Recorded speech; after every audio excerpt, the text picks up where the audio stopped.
افریقہ کی ایک جگہ پر ایک شخص حافظ قرآن و عالم شریعت کسی مسجد میں امام مقرر ہوا۔ لوگ اس عالم کا بہت احترام کرتے تھے اور ہر شخص چاہتا تھا کہ اس عالم کو اپنے گھر دعوت میں بلائے، خصوصاً رمضان المبارک میں۔ اسی سبب ایک مقتدی نے رمضان المبارک میں ان کو افطار میں اپنے گھر بلایا۔ عالم جی نے دعوت قبول کی اور افطار کے وقت اس مقتدی کے گھر پہنچے اور وہاں ان کا بہت شاندار استقبال کیا گیا۔ افطار کے بعد عالم دین نے میزبان کے حق میں دعا کی اور واپس چلے گئے۔ مقتدی کی زوجہ نے عالم کے جانے کے بعد مہمان خانے کی صفائی ستھرائی کی تو اسے یاد آیا کہ اس نے کچھ رقم مہمان خانے میں رکھی تھی، لیکن بہت تلاش کی باوجود وہ رقم اس عورت کو نہیں ملی، اور اس نے اپنے شوہر سے پوچھا کہ کیا تم نے وہ رقم لی ہے؟ شوہر نے جواب دیا نہیں، اور پھر اس نے یہ بات شوہر کو بتا دی کہ مہمان کے علاوہ کوئی دوسرا فرد ہمارے گھر نہیں آیا اور ہمارا بچہ دوسرے کمرے میں تھا، اور جھولے میں رہنے والا اتنا چھوٹا سا بچہ چوری نہیں کر سکتا۔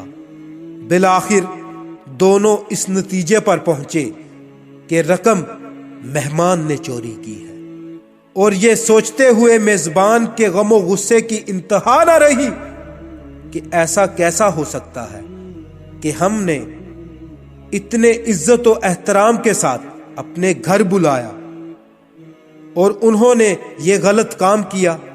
اس شخص کو قوم کے لیے نمونہ عمل ہونا چاہیے، نہ کہ چور ڈکیت۔ غم و غصے کے باوجود اس شخص نے حیا کے مارے اس بات کو چھپا لیا،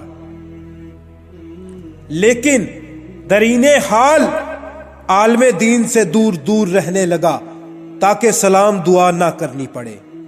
اسی طرح سال گزر گیا اور پھر رمضان المبارک آ گیا، اور لوگ پھر اسی خاص محبت اور جوش و خروش کے ساتھ عالم دین کو اپنے گھروں میں افطار کے لیے بلانے لگے۔ اس شخص نے اپنی زوجہ سے کہا کہ ہمیں کیا کرنا چاہیے، مولانا صاحب کو گھر بلائیں یا نہیں؟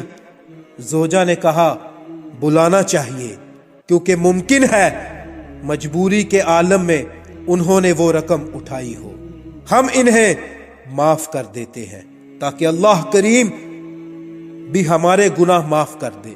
اور پھر اس شخص نے مولانا صاحب کو اسی عزت و احترام کے ساتھ اپنے گھر افطار پر بلایا، اور جب افطار وغیرہ سے فارغ ہو گئے تو میزبان نے مہمان سے کہا جناب، آپ متوجہ ہوں گے کہ سال بھر سے آپ کے ساتھ میرا رویہ بدل گیا ہے۔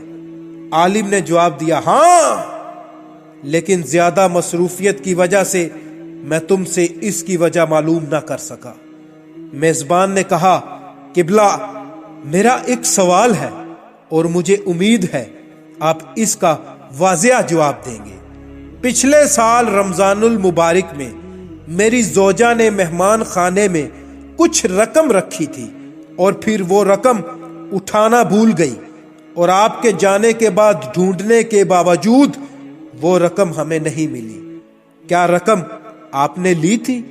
عالم دین نے کہا ہاں، میں نے لی تھی۔ میزبان حیران پریشان ہو گیا، اور عالم جی نے اپنی بات جاری رکھتے ہوئے کہا جب میں مہمان خانے سے جانے لگا تو میں نے دیکھا کاؤنٹر پر پیسے رکھے ہوئے ہیں۔ چونکہ تیز ہوا چل رہی تھی اور نوٹ ہوا سے ادھر ادھر اڑ رہے تھے، لہٰذا میں نے وہ نوٹ جمع کیے، اور میں وہ رقم فرش کے نیچے یا کہیں اور نہیں رکھ سکا کہ ایسا نہ ہو تم وہ رقم نہ ڈھونڈ سکو اور پریشان ہو جاؤ۔ اس کے بعد عالم نے زور سے اپنا سر ہلایا اور اونچی آواز میں رونا شروع کر دیا، اور پھر میزبان کو مخاطب کر کے کہا، میں اس لیے نہیں رو رہا کہ تم نے مجھے چوری کا الزام لگایا، اگرچہ یہ بہت دردناک ہے، لیکن میں اس لیے گریہ کر رہا ہوں کہ 365 دن گزر گئے اور تم میں سے کسی نے قرآن کریم کا ایک صفحہ بھی نہیں پڑھا، اور اگر تم قرآن کو ایک بار کھول کر دیکھ لیتے تو تمہیں رقم قرآن میں رکھی مل جاتی۔